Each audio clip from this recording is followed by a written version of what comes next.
The rain came down so violently that Emma Carter could no longer see the road. It did not fall from the sky. It attacked. Sheets of water slammed against the windshield, turning the narrow coastal highway into a silver blur. The headlights of her small blue sedan cut through only a few feet of darkness before vanishing into fog. Wind screamed over the cliffs, bending the pine trees until their black branches clawed at the sky like fingers trying to hold back the storm. Emma gripped the steering wheel so tightly her knuckles ached. She had always loved storms. As a child, she used to sit by the window with a blanket around her shoulders, counting the seconds between lightning and thunder. Storms had made her feel small in a comforting way, as if the whole world had grown louder so she could finally be quiet. But this storm did not feel comforting. This one felt alive. The hurricane had turned faster than the forecasts predicted. By the time Emma left the elementary school, the parking lot was already flooding. She should have stayed. She knew that now. She should have slept on the rug in her classroom beside the reading corner, surrounded by tiny chairs, finger-painted suns, and the smell of crayons. But she had wanted to get home. She had wanted to prove she was not afraid of being alone. A violent crack split the night. Emma gasped. A massive pine tree crashed down across the road just ahead of her. She slammed the brake. The car skidded sideways, tires screaming over wet asphalt before stopping inches from the fallen trunk. Emma's breath left her body in one sharp, terrified sound. For a moment, she just sat there. Rain hammered the roof. Her heartbeat thundered louder than the storm. Then the ground behind her groaned. Not thunder, not wind, earth. Emma looked in the rearview mirror and saw the edge of the road shifting. The cliffside was breaking apart. "No," she whispered. She grabbed her phone from the passenger seat. No signal. She tried the door. The wind tore it half open, then shoved it back against her leg. Cold rain exploded into the car. She screamed as mud and stones began sliding down the hillside behind her. She was trapped between a fallen tree and a collapsing road. Then, through the rain, headlights appeared. Not behind her, ahead, beyond the fallen tree. Two white beams cut through the storm like blades. A black SUV emerged from the darkness, impossibly steady, impossibly calm, as if the hurricane itself had made room for it. Emma froze. The driver's door opened. A man stepped out into the rain, tall, broad-shouldered, dressed in a black coat that moved around him like a shadow. He did not run. He did not shield his face. He walked toward her with the calm of someone who had expected to find her there. Lightning flashed. For one terrifying second, Emma saw his face clearly. Sharp jaw, dark hair soaked by rain, eyes so cold and focused they made the storm seem harmless.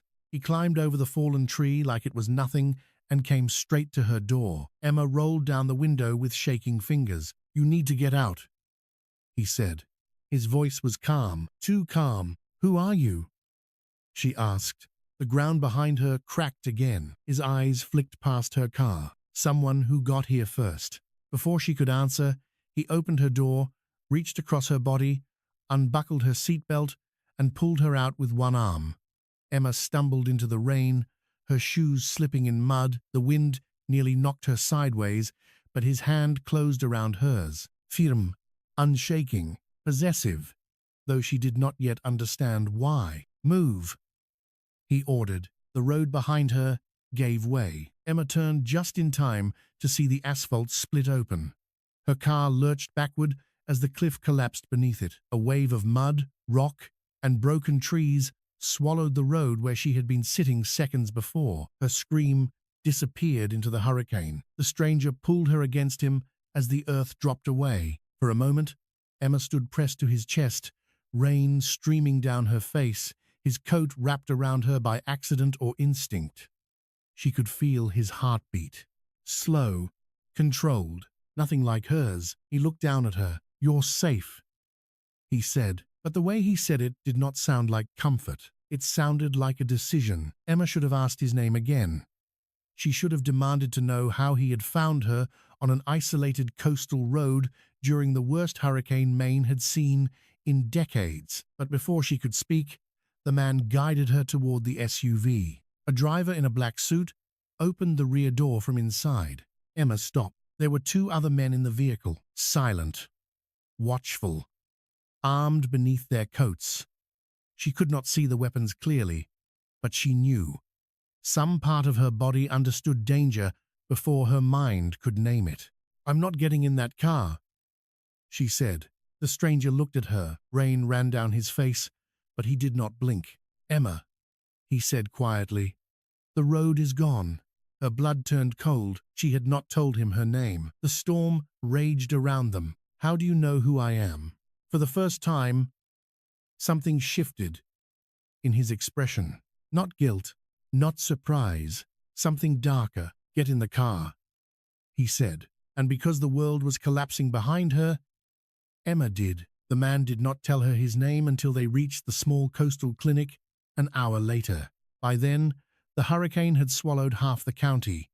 Power lines were down, roads were flooded, emergency sirens echoed somewhere in the distance like wounded animals. The SUV moved through the storm with terrifying ease, passing barricades before anyone stopped them, crossing roads Emma was certain had already been closed. No one questioned him. Not police, not emergency crews, not the state trooper who glanced through the tinted window, saw the stranger's face, and stepped back without a word. Emma noticed. She noticed everything.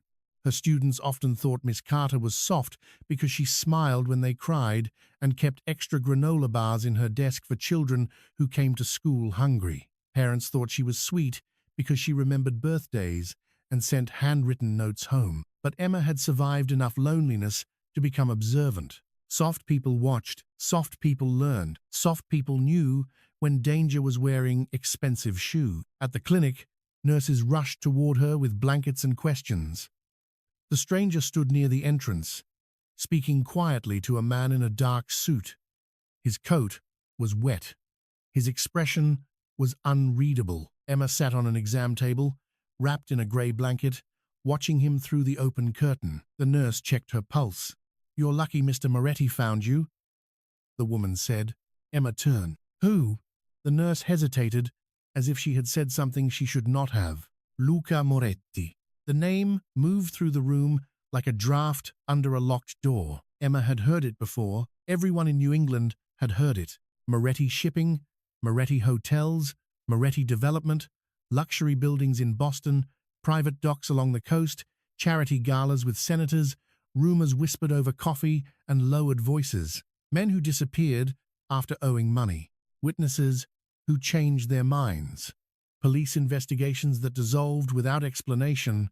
Luca Moretti was not just wealthy. He was feared, and he had known her name in the middle of a hurricane. When Emma looked back toward the entrance, he was already watching her. Their eyes met across the clinic. For a moment, the noise disappeared. The rain, the nurses, the emergency radios, the crying child behind the next curtain. All of it faded beneath the weight of his stare. Then Luca Moretti turned and walked away. No goodbye, no explanation, only the memory of his hand around hers as the road fell into the sea. 3 days later, Emma tried to convince herself it had been coincidence. A terrifying coincidence. A rich man with private security had been traveling the coast during a hurricane. Maybe he had been checking one of his properties.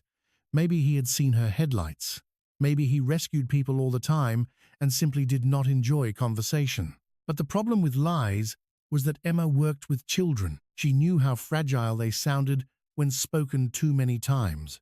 The town of Briarport looked wounded after the storm. Roof shingles littered the streets. Boats lay tilted against docks. The harbor smelled of salt, gasoline, and broken wood. Emma's apartment, above a closed antique shop near the water, had survived, though the windows rattled every time the wind returned. On the 4th morning after the rescue, she found a cardboard box outside her door. Inside were batteries, bottled water, a flashlight, canned soup, thermal blankets, and a satellite phone. No note, no sender. Emma stood in the hallway staring at it. Her elderly neighbor, Mrs. Hargrove, opened her door across the hall. "Oh, thank God," the old woman said. "They brought yours too." Emma looked up. They? Those men in the black cars, came before sunrise. Left boxes for everyone in the building. Emma's stomach tightened. Black cars. That evening, the power failed again. Emma lit candles in her kitchen and told herself she was being dramatic. Then, someone knocked. 3 slow knocks. She froze with the match still in her hand. Through the peephole, she saw a man in a dark coat standing in the hallway. Not Luca. Younger, clean-shaven, expressionless. Emma opened the door only as far as the chain allowed. "Yes?" The man held up a paper bag from the pharmacy. "Medicine for Mrs. Hargrove," he said. She didn't answer. Emma frowned. "How do you know I check on her?" His eyes shifted, only for a second, but Emma saw it. "She mentioned you," he said. "No, she didn't." Silence. Emma's fingers tightened around the door. "Who sent you?" The man looked down the hallway. Then he said the name, like a warning. "Mr. Moretti." Emma shut the door in his face. That night, she did not sleep. She sat on her couch with the satellite phone on the coffee table, candles burning low around her, and watched rain move down the windows like tears. Every shadow outside looked like a man standing still. Every passing headlight made her heart jump. At 2:13 a.m., she walked to the window and pulled back the curtain. A black SUV sat across the street, engine off, lights dark. Someone was inside. Emma should have been terrified. She was. But beneath the fear was something worse. Relief. Because if Luca Moretti was watching, then whatever was out there was not coming through her door. The realization made her angry enough to cry. The next morning, Emma went looking for him. Moretti Harbor House stood on the edge of Briarport like it had been built to outlast storms. It was not a house at all, but a restored stone mansion turned private hotel, perched above the ocean with iron gates, black windows, and a driveway lined with pines still dripping from the hurricane. Emma parked her dented sedan outside the gate. A security camera turned toward her. She stepped out before she could lose her nerve. The gate opened. That frightened her more than if it had stayed closed. A man in a suit met her at the entrance. "Miss Carter." She lifted her chin. "Don't call me that. Like you know me." He said nothing. Inside, the mansion smelled of cedar, leather, and expensive silence. The lobby was empty except for a fire burning in a stone fireplace and rain sliding down tall windows. Emma followed the guard through a hallway lined with black and white photographs of ships, storms, and men who looked like they had all kept secrets for a living. Luca stood in a room overlooking the cliffs. He was on the phone, speaking Italian in a low voice. His white shirt sleeves were rolled to the forearms. No tie, no visible weapon, nothing but control. He ended the call when she entered. Emma stopped several feet away. His gaze moved over her face, her damp hair, her clenched hands. "You shouldn't have driven here alone," he said. The anger that had carried her up the driveway burned hot again. "That's what you want to say to me? It's the most urgent thing." "No. The most urgent thing is why a man I met during a hurricane knows my name, sends supplies to my apartment, has people watching my street, and opens his gate before I even press the call button." Luca's expression did not change. "You came for answers. I came to tell you to stop." "No." The word was quiet. It still hit like a door, locking. Emma stared at him. "No? No. You don't get to say no to me. I do when your life is in danger." The room seemed to shrink. Emma swallowed. "From what?" Luca walked toward the window instead of answering. Beyond the glass, the ocean beat itself against the rocks. "There are things moving because of the storm," he said. "That is not an answer.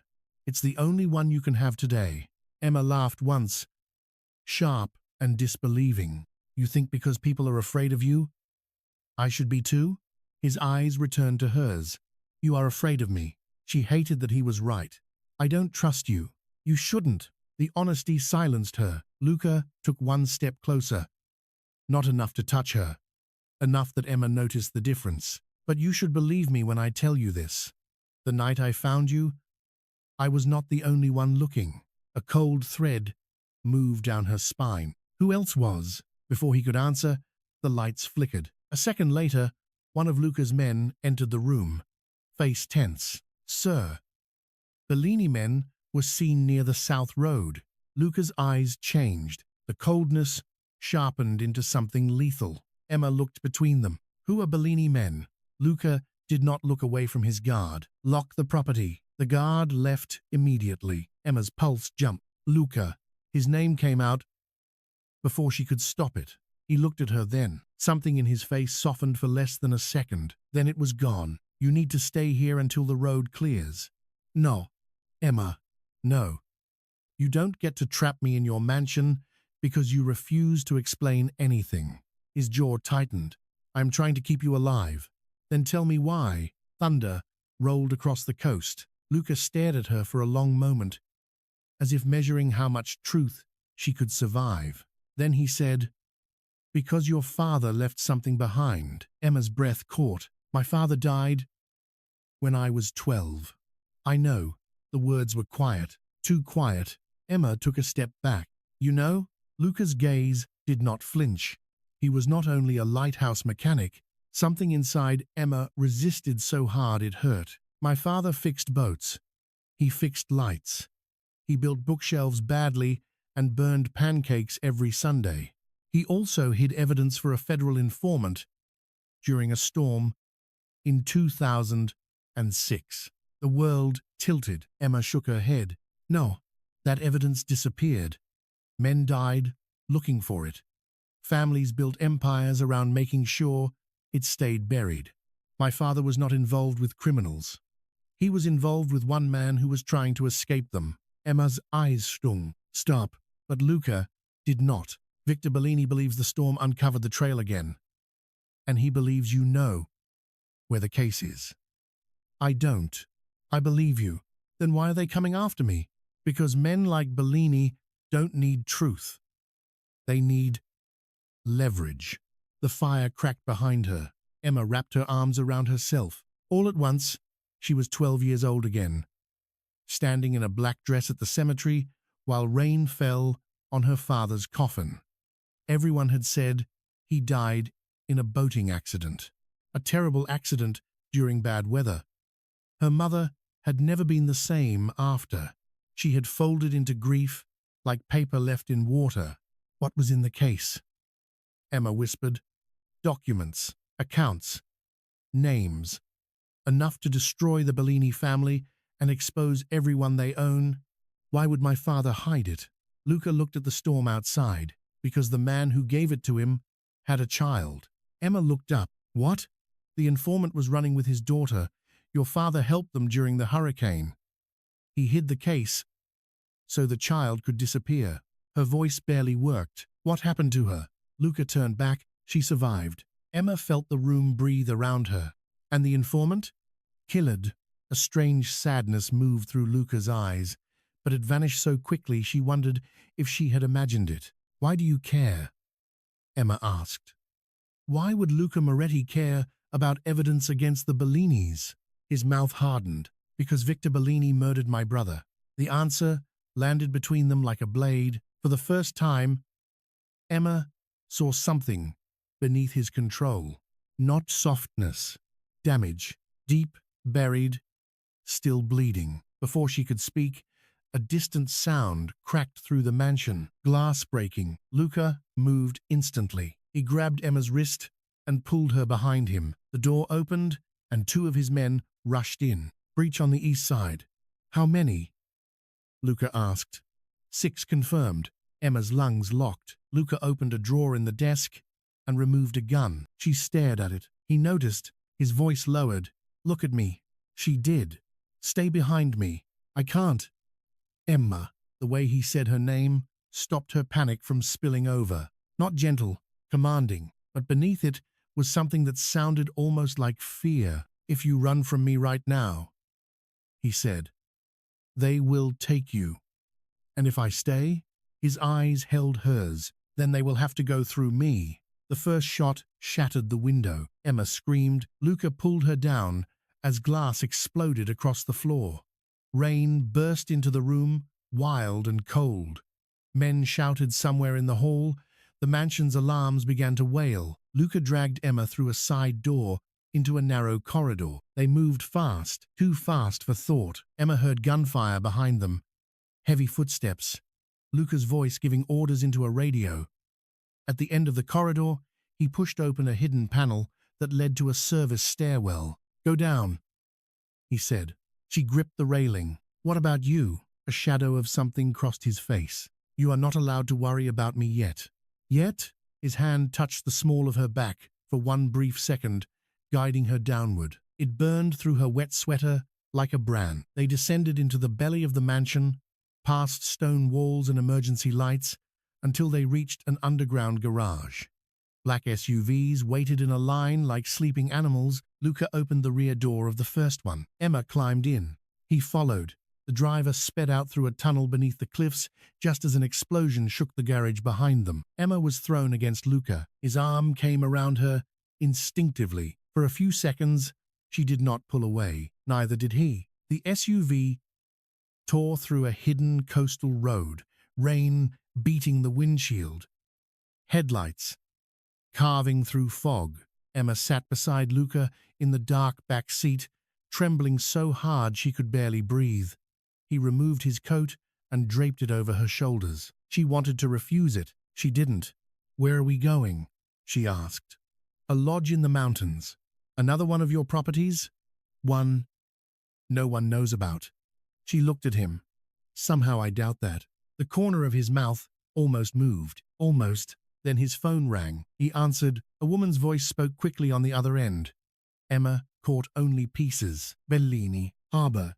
The girl, Luca's hand, tightened around the phone. "No," he said.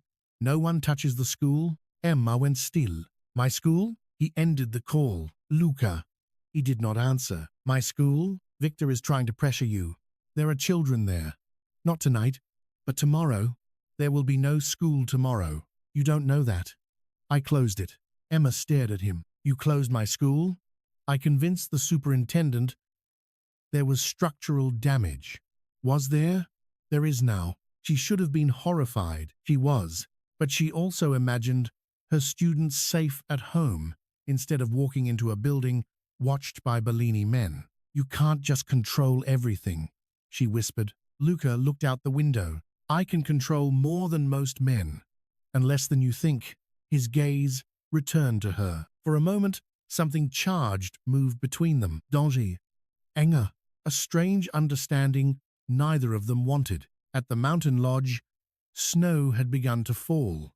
It seemed impossible after the hurricane, but Maine weather had its own cruelty. The SUV climbed a private road through dark pines until a glass and stone lodge appeared on the mountainside, lit from within by amber light. Inside, everything was warm and expensive. Tall windows, leather furniture, a fireplace large enough to stand inside, the kind of quiet that belonged to people who could buy distance from the rest of the world. Emma stood in the entrance, soaked and exhausted, feeling like she had stepped into someone else's life. A woman in her 50s approached with folded clothes. "Miss Carter, I'm Rosa. There's a room ready for you." Emma looked at Luca. "Of course there is." His expression remained unreadable. "You need dry clothes." "I need the truth." "You need both." Rosa led Emma upstairs to a bedroom with a view of black trees and falling snow. On the bed lay soft clothes in her size. Emma touched the sweater with 2 fingers. "Cashmere." She laughed under her breath, but it nearly broke into a sob. There was a bathroom with heated floors and a shower that poured hot water like rain made gentle. Emma stood beneath it until her skin turned pink, until the mud washed away, until she could no longer tell whether the water on her face came from the shower or her own eyes. When she came downstairs, Luca was alone by the fireplace. He had changed into a black shirt. His hair was damp. A shallow cut marked his cheekbone. Emma stopped at the sight of it. "You're bleeding." "It's nothing. That's what men say when they want women to stop asking questions." He looked at her. "You speak to dangerous men like that often?" "Only when they kidnap me politely." Again, That almost smile. It vanished when she walked closer. There was a first aid kit on the table. Emma picked it up. Sit. Luca's eyebrow lifted. You're giving orders now. You're bleeding on furniture that probably costs more than my car. For a second, she thought he would refuse. Then, Luca Moretti, feared throughout New England, sat down. Emma stood between his knees with a cotton pad in her hand. Too close. She realized it only after she had touched his face. His skin was warm beneath her fingers. His eyes stayed on hers instead of the cut. The fire lit gold along his cheekbones and threw shadows beneath his lashes. Emma cleaned the blood carefully. Her voice softened, despite herself. Did Victor Bellini really kill your brother? Luca's gaze dropped. Yes. What was his name? Matteo. The name changed him, not visibly to anyone else perhaps. But Emma saw the tiny tightening around his mouth, the way his breath slowed, as if pain required discipline. He was younger? By 5 years. What happened? Luca was silent long enough that she thought he would not answer. Then he said, he believed peace was possible. Emma's hand paused. And you didn't? I believed men like Bellini only understand consequences. Did your brother die because of the case? No. He died because Victor wanted to prove he could take something from me. The room seemed colder. Emma lowered the cotton pad. And now he thinks I'm something he can take. Luca looked up. His voice was quiet. He is wrong. The words entered her chest before she could defend against them. She stepped back. Luca's eyes followed. You should sleep, he said. I'm not sure I can. You can lock the door. Would that stop anyone here? No. At least he did not lie. Emma turned toward the stairs, then stopped. Why were you looking for me that night? Luca did not answer immediately. When he did, his voice was lower. Because the storm matched the night your father died. She turned slowly. What does that mean? Same tide pattern, same pressure drop, same stretch of coast, weakened by rain. If the old hiding place was going to surface, it would happen during that storm. You thought I would find it? I thought Bellini would think you could. That's not the same thing. No. So why did you know exactly where I was? Luca stood. The fire shifted behind him. Because I had your car followed from the school. Emma's stomach dropped. There it was. The truth she had feared. You were watching me. Yes. For how long? He did not soften the answer. 3 weeks. Emma stared at him. 3 weeks. Her classroom, her grocery store, her apartment, her walks along the harbor, her life, small and private and ordinary, had not been private at all. You had no right. I know. Don't say it like that makes it better. It doesn't. Were there cameras? No. Inside your home. She flinched at the precision. But outside? Yes. Emma's face burned. You are unbelievable. I am alive. That's not an excuse. No, Luca said. It's a reason. She stepped toward him. Furious now. You don't get to decide that my safety matters more than my freedom. His eyes darkened. When someone wants to put you in the trunk of a car, freedom becomes a luxury. And what are you offering instead? He looked at her for a long moment. Survival. The word chilled her because she believed him. Emma went upstairs and locked the bedroom door. She slept with a chair beneath the handle anyway. At 3-4 a.m., she woke to music. Soft piano notes drifted through the lodge. Emma opened her eyes in darkness. For a moment, she forgot where she was. Then she saw the snow outside the window, the expensive furniture, the chair under the door, and remembered everything. The music came from downstairs. She should have stayed in bed. Instead, she wrapped a blanket around her shoulders and followed the sound. Luca was in a room she had not seen before, seated at a grand piano near the windows. Snow fell beyond the glass. The fire had burned low. He played with the same control he brought to violence, but the music was different. It hurt. Emma stood in the doorway. He did not turn. You should be sleeping, he said. You should be bleeding less. His hands stopped on the keys. Silence expanded. My mother played, he said after a while. Before my father turned our house into a war room. Emma stepped inside. You don't seem like someone who talks about his mother at 3 in the morning. I don't. Then why are you? His fingers touched one key softly. Because you're looking at me like you want to decide whether I'm a monster. Emma's throat tightened. Are you? Luca finally looked at her. Yes. The honesty should have pushed her away. Instead, it held her still. But not to you, he added.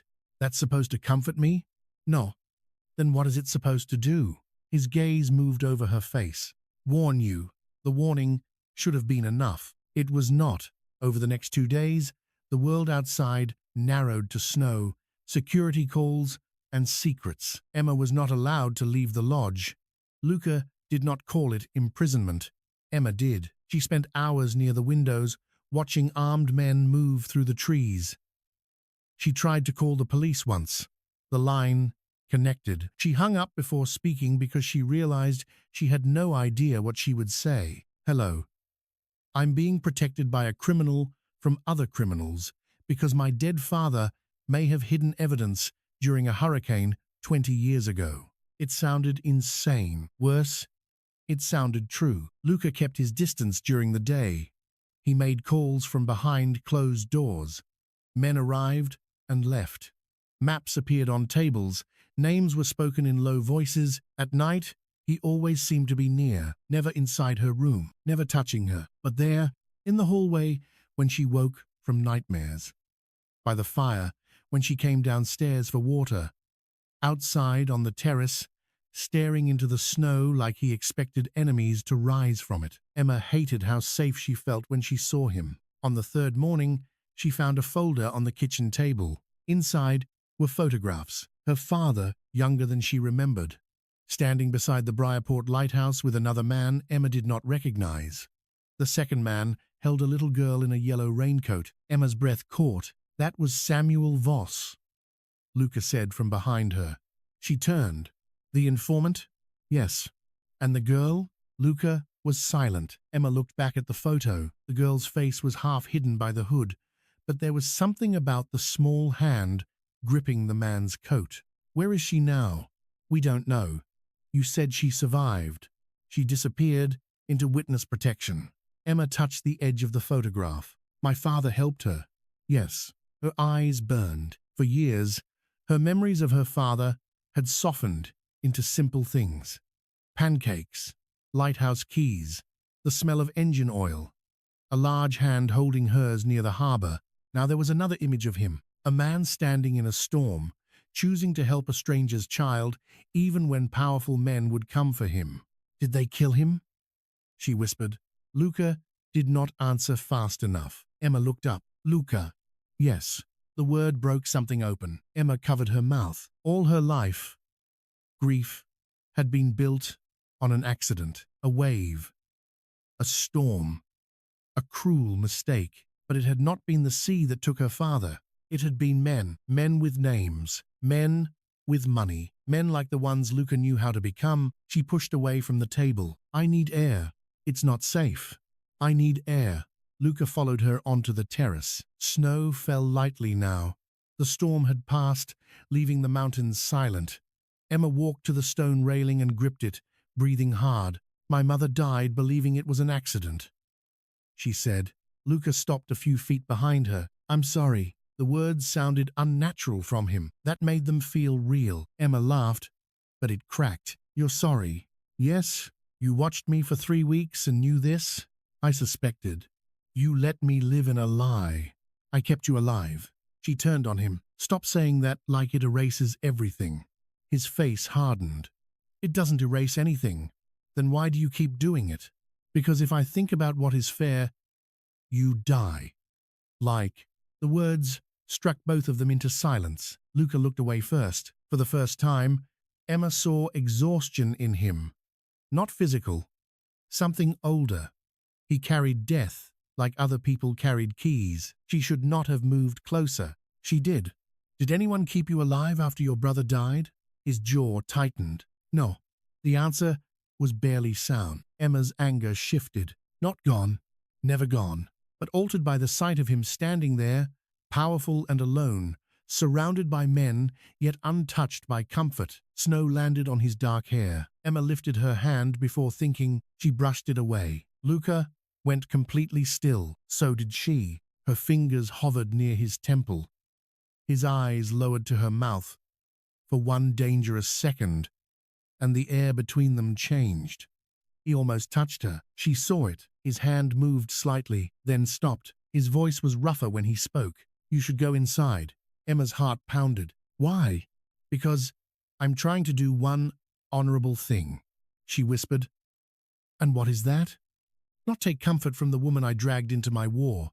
Before she could answer, a phone rang inside. The sound cut through the moment like glass. Luca stepped away. Whatever had almost happened disappeared into the snow. But Emma felt it the rest of the day. That evening, Victor Bellini called her. The phone in Emma's room was not supposed to ring. Luca had said the lodge lines were secured. He had been wrong. Emma picked it up without thinking. A man's voice smiled through the receiver. "Miss Carter." Her blood chilled. "Who is this?" "You know who I am." She looked toward the door. The hallway was empty. Victor's voice was smooth, educated, almost bored. "I imagine Luca has told you terrible things about me." Emma forced herself to breathe. "Not enough." A soft laugh. "There she is. Your father had courage too." Her fingers tightened around the phone. "You don't get to say anything about my father. I know exactly what he was. A decent man who made a fatal mistake." Emma moved toward the door. Victor continued.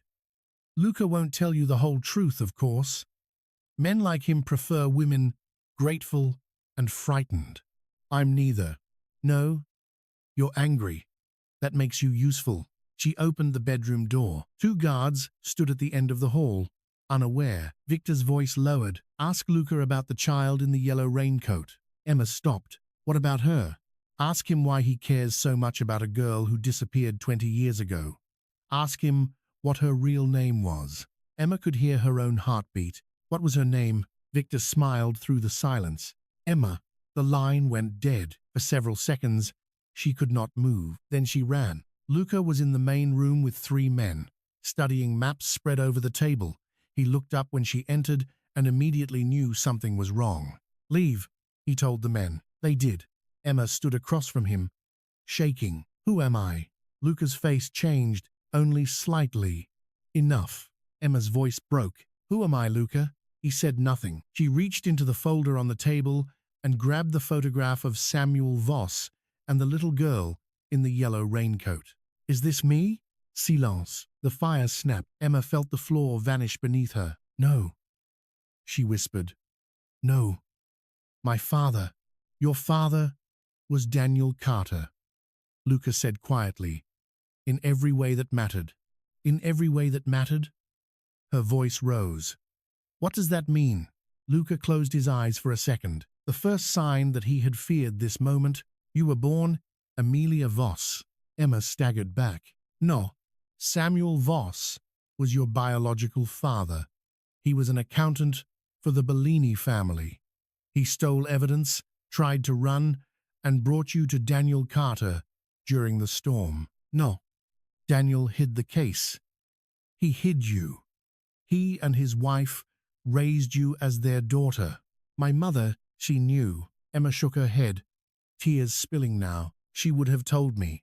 She was protecting you." "No, you don't get to rewrite my life." "I'm not rewriting it. You are destroying it." The words hit him. For once, he looked wounded. Emma barely saw it through her tears. "Did you know before you came for me?" "Yes." The room blurred. "So, I wasn't just connected to the secret. I was the secret." Luca's voice softened. "You were a child. And now? Now you're the last living person tied to the evidence. Except I don't know where it is. Your father may have left you something without telling you what it was." Emma laughed through tears. "My father? Which one?" Luca moved toward her. She stepped back. "Don't." He stopped immediately. That obedience hurt more than if he had ignored her. "All this time," she said, "you knew more about my life than I did." "Yes, and you let me trust you." His eyes darkened. "You don't trust me?" "I was starting to." The confession devastated them both. Emma turned and walked toward the stairs. Emma, she stopped, but did not look back. If you leave this house angry, Bellini wins. She turned then. No, Luca. If I stay because I'm afraid, you both win. She went upstairs and slammed the door. By midnight, she had decided to run. It was not rational. Emma knew that. But grief was not rational. Betrayal was not rational. The feeling that her entire life had been built around a secret everyone else had been allowed to know first burned so deeply that staying near Luca felt impossible. She found a service stairwell near the laundry room and a side door that opened toward the trees. The cold hit her like a wall. She wore borrowed boots, a coat from the mudroom, and rage for warmth. She did a majat for 50 yards before someone grabbed her from behind. Emma tried to scream, but a gloved hand covered her mouth. Easy, a man whispered. Mr. Bellini only wants to talk. She bit him. Hard. He cursed. Another man stepped from the trees. Then, headlights exploded across the snow. Black SUVs. Doors opened. Luca emerged with a gun in his hand and murder in his eyes. The men holding Emma froze. Luca's voice carried through the cold. Take your hand off her. The man behind Emma tightened his grip. She comes with us. Luca shot him in the leg. Emma screamed as the man collapsed behind her. The second man raised his weapon. Luca's guards moved faster. The forest erupted into chaos, shouts, gunfire, snow thrown up by bullets, men running between trees. Emma stumbled backward, slipping, unable to tell where safety was. Then, Luca was there. He pulled her behind an SUV, shielding her body with his face was inches from hers. Furious, terrified. You ran from me. You lied to me. You almost died. I almost died before I ever met you. A bullet struck the SUV window above them. Glass rained down. Luca covered her head with his arm. For 1 second, his control shattered. His forehead pressed against hers. Do not do that again, he said, voice raw. It was not an order now. It was a plea disguised as one. Emma looked at him, breath shaking. Then stop making me feel like a prisoner. His eyes held hers. Then stop making me imagine the world without you in it. The confession hung between them, violent in its honesty. Before Emma could respond, Luca turned and fired into the dark. By dawn, 3 Bellini men were dead, 2 were captured, and Emma understood something she could not unknow. Luca Moretti was dangerous. Not rumored dangerous, not wealthy dangerous. Real, blood on snow, dangerous. And still, when he carried her back into the lodge because her knees would not stop shaking, his hands were careful. He set her on the couch near the fire. Rosa brought tea. A doctor checked Emma's bruised wrist. Luca stood by the window, speaking to no one, his shirt stained with someone else's blood. Emma watched him. Fear and trust moved inside her like 2 storms colliding. When they were finally alone, Luca said, I should send you away. Emma looked into the fire. Can you? No. The answer came too quickly. She turned. Luca's face was hard, but his eyes were not. I tried to keep distance, he said. It was the only decent thing left in me. And now Victor knows what you are. What am I? To him, evidence, leverage, a loose end. And to you? The question changed the room. Luca did not answer. Emma stood slowly. The bruises on her wrist ached. Her heart ached worse. To you, Luca. His eyes moved over her face with such restraint it felt like touch. You are the first thing in years I have wanted without strategy. Her breath caught. That sounds dangerous. It is. You're warning me again. I'm begging you to understand. Emma stepped closer. This time, he did not move away. I understand that you lied. Yes. I understand that you watched me. Yes. I understand that you kill people. His jaw tightened. Yes. And I understand that when I was taken, you looked more afraid than I felt. Luca's control flickered. Emma. She touched the cut on his cheek, the same place she had cleaned before. His eyes closed briefly. Such a small surrender. Such a dangerous one. I don't forgive you, she whispered. I know, but I don't want Victor to be the reason I never learn who I am. Luca opened his eyes. Then we find the case first.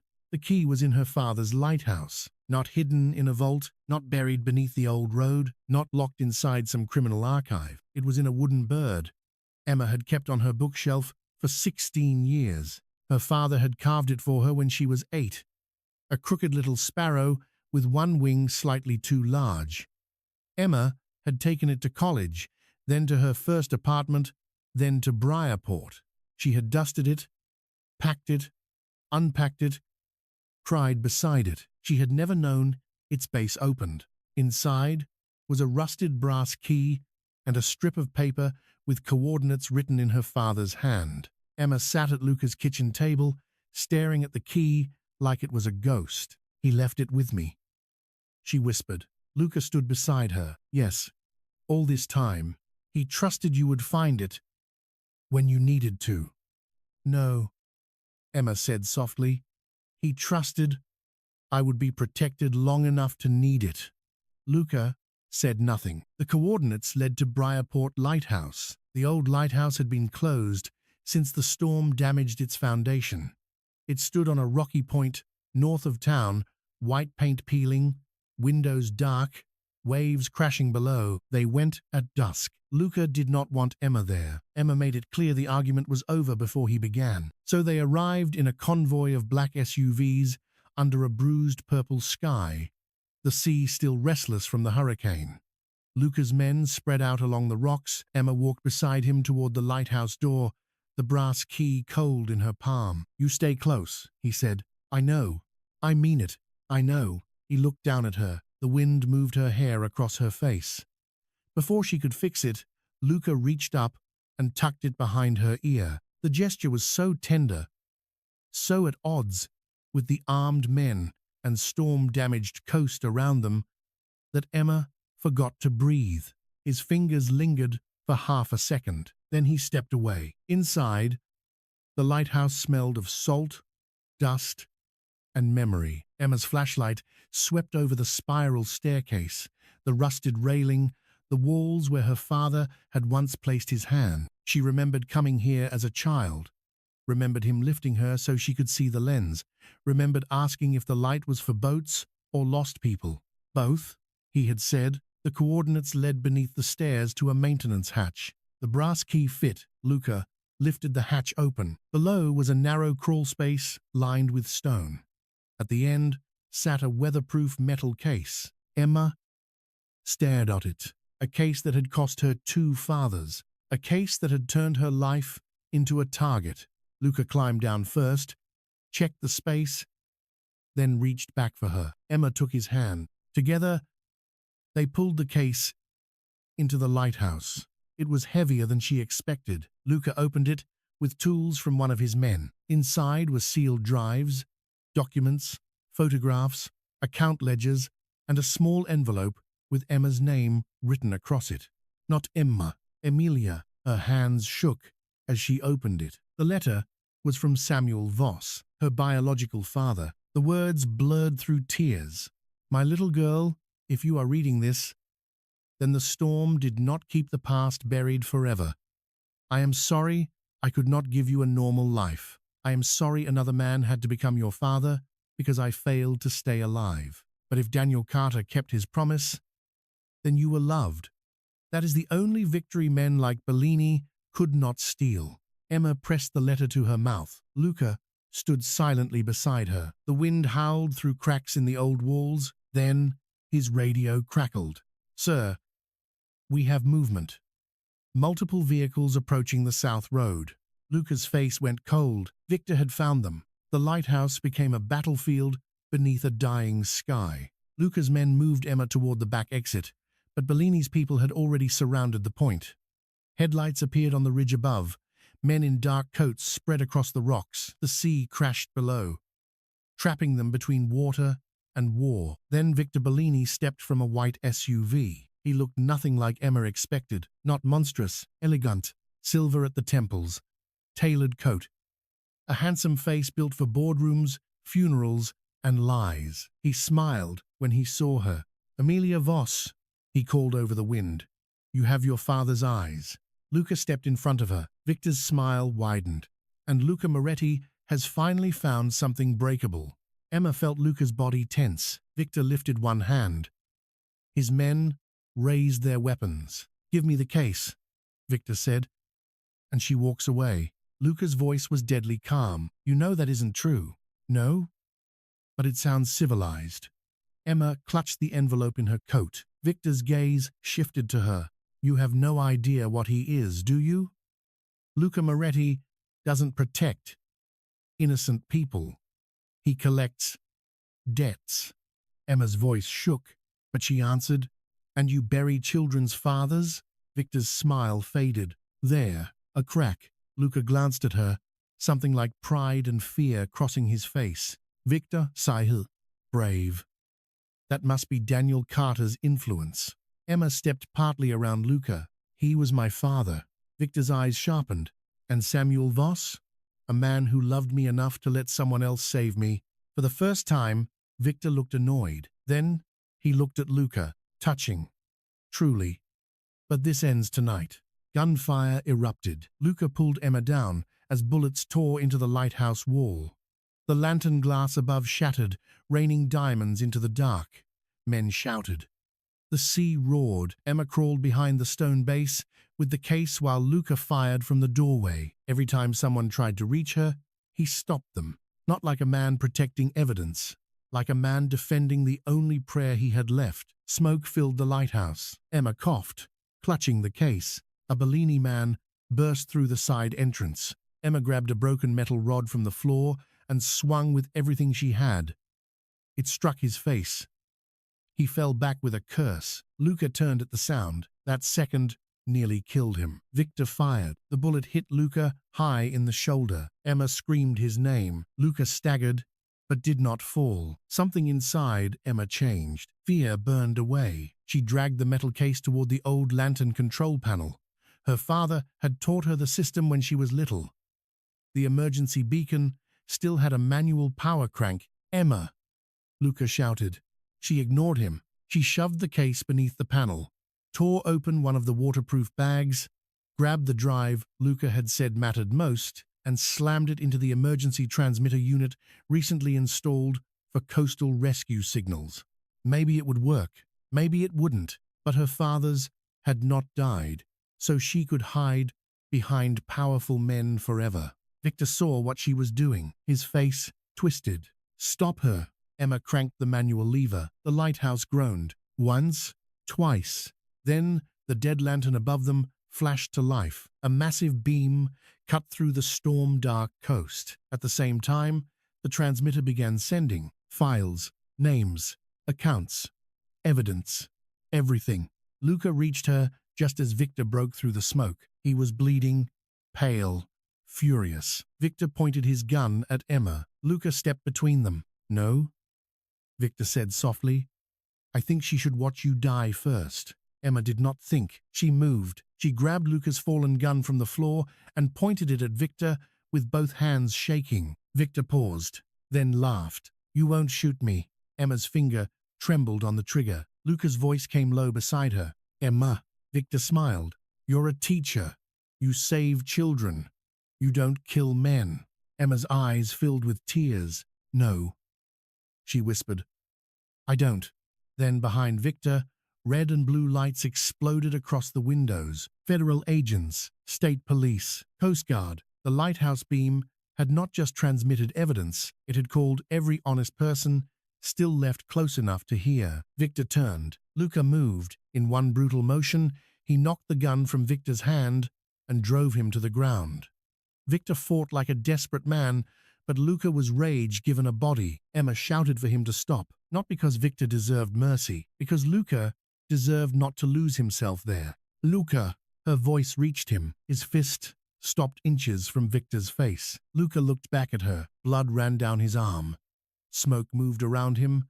The lighthouse beam swept over his face again and again, turning him from shadow to man and back again. Emma shook her head.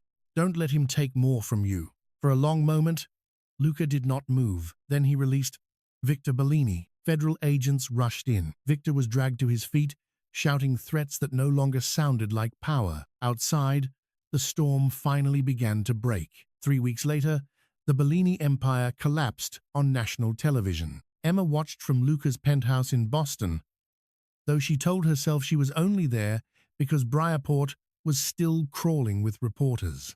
The case had exposed judges, bankers, politicians, police captains, shipping routes, murders, bribes, and names that made anchors lower their voices. Victor Bellini was denied bail. Men who had seemed untouchable began turning on each other. Luca Moretti, to everyone's surprise, was not arrested.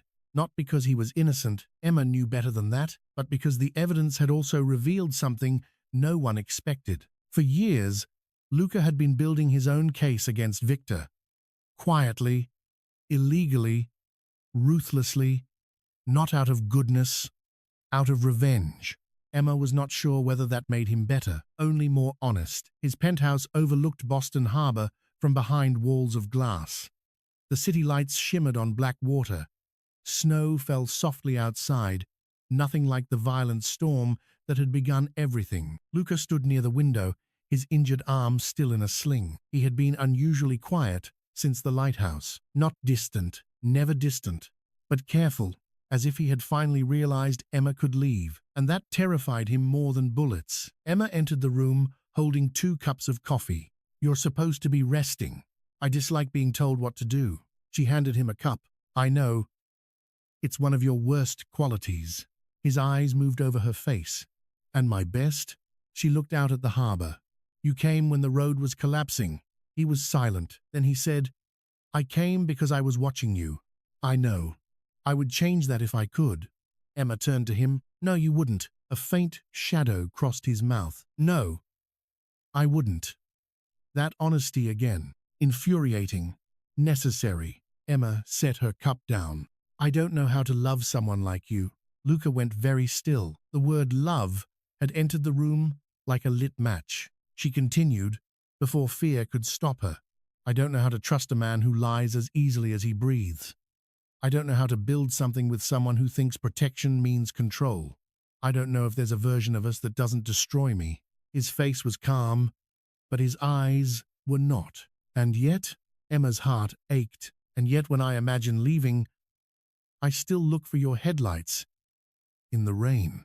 Luca closed his eyes briefly. When he opened them, something in him had surrendered. Not power, not danger, but denial. "I love you," he said. No decoration, no poetry, just the truth, rough and absolute. Emma's breath caught. "I loved you before I had the right. I loved you when you hated me. I loved you when you ran.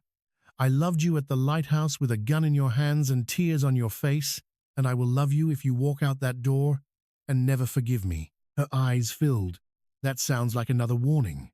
"No," Luca said. "That is the first promise I have made you without demanding anything back." The city glittered behind him. This impossible man, this monster, this shield, this wound. Emma stepped closer. "You have to learn how to let me choose." His voice dropped. "I know. You have to stop watching me like I'm something that can be stolen." His jaw tightened. "I'm trying. You have to tell me the truth. Even when it costs you." "It already has." She touched his face. His good hand rose, stopping just short of her waist. Waiting for permission. That broke her more than any confession. Emma leaned into him. Luca's arm came around her slowly, carefully, as if he was afraid one wrong movement would wake him from the only dream he had ever been given. When he kissed her, it was not soft, it was restrained, a storm held back by sheer will. Emma felt everything in it. Apology, hunger, fear, devotion, and the terrible loneliness of a man who had built an empire because he could not save his brother, then nearly lost himself trying to save her. She kissed him back, not because she had forgotten, not because everything was healed, but because some storms did not end by disappearing. Some ended by becoming rain gentle enough to stand beneath. Months later, Briarport Lighthouse reopened. Emma stood at the base of it in a cream coat, watching children from her school run along the safe new path built above the cliffs. The town had rebuilt slowly, windows repaired, Boats returned to the harbor. The antique shop beneath Emma's apartment reopened with a new blue awning. Mrs. Hargrove complained that the federal agents had ruined the neighborhood gossip by being too obvious. Emma laughed more often now. Not always, but more. A memorial plaque had been placed inside the lighthouse for Daniel Carter, who protected a child during the storm, for Samuel Voss, who died trying to give his daughter a future, for Matteo Moretti, whose death had started a war that ended with truth. Luca stood beside Emma as the lighthouse beam turned on. For the first time since the night, everything changed. People still moved differently around him. They whispered, they stared, they feared him. Emma noticed. So did he. Does it bother you? She asked. What? That people still see you as dangerous. Luca looked down at her. I am dangerous. She smiled faintly. At least you're consistent. His hand found hers, not possessive this time, open. Waiting, Emma took it. Across the harbor, storm clouds gathered again, darkening the horizon. The children cheered as the lighthouse beam swept across the water. Emma looked at the sea and thought of all the ways a life could be hidden, broken, rewritten, returned. She had once believed storms only took things. Roads, fathers, names, safety. But now Luca's fingers tightened around hers, steady and warm. And she understood something else. Sometimes storms uncovered what had been buried. Sometimes they brought monsters to your door.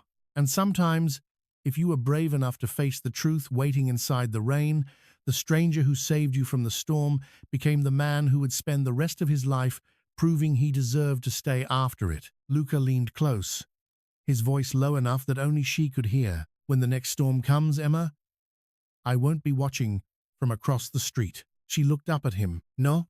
His eyes held hers. I'll be beside you. And for the first time, Emma believed him.